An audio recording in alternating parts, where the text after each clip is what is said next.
السلام علیکم، اوراق Islamic T V کے ساتھ ایک مرتبہ پھر حاضر ہوتے ہیں۔ آج ہم آپ کو برمودا ٹرائنگل کے بارے میں بتائیں گے۔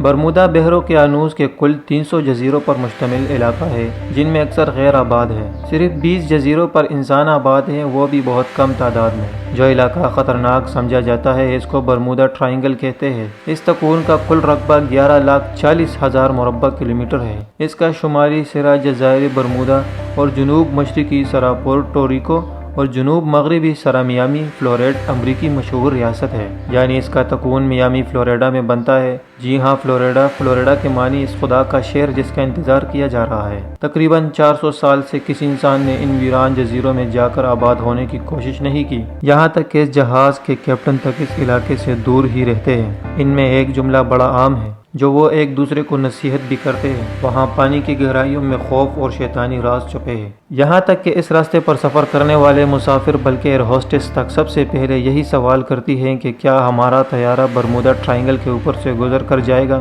کمپنی کا جواب اگرچہ نفی میں ہی ہوتا ہے، لیکن حقیقت اس کے برعکس ہے۔ برمودا ٹرائنگل واقعی تکون کی شکل میں ہے، یہ بھی ہم آپ کو اس ویڈیو میں بتائیں گے۔ برمودا ٹرائنگل سارا کا سارا پانی میں ہے، جو کہ بحر اوقیانوس میں ہے۔ چنانچہ قابل غور بات ہے کہ ٹاٹے مارتے سمندر میں تکون کس طرح بن سکتا ہے۔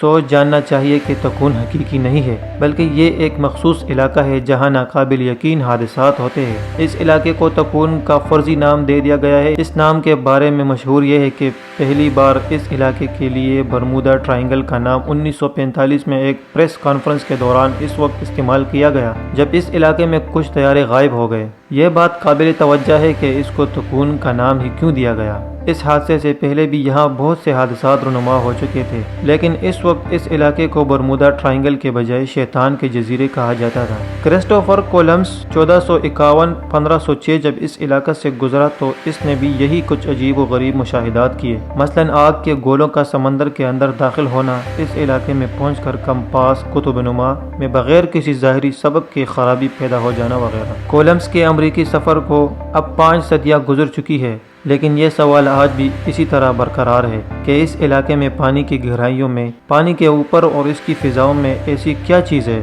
کون سی پراسرار طاقت ہے جس کی تشریح عقل انسانی سیٹلائٹ کے اس جدید دور میں ابھی تک نہیں کر سکی۔ 1854 سے پہلے عرب لوگ اس علاقے سے گزرتے تھے، لیکن ان کے جہازوں کو کبھی کوئی حادثہ یا کوئی غیر معمولی بات یہاں دیکھنے میں نہیں آئی۔ البتہ تاریخ میں بعض واقعات 1854 سے پہلے کے بھی ملتے ہیں۔ امید کرتا ہوں آپ کو آج کی ویڈیو پسند آئی ہوگی۔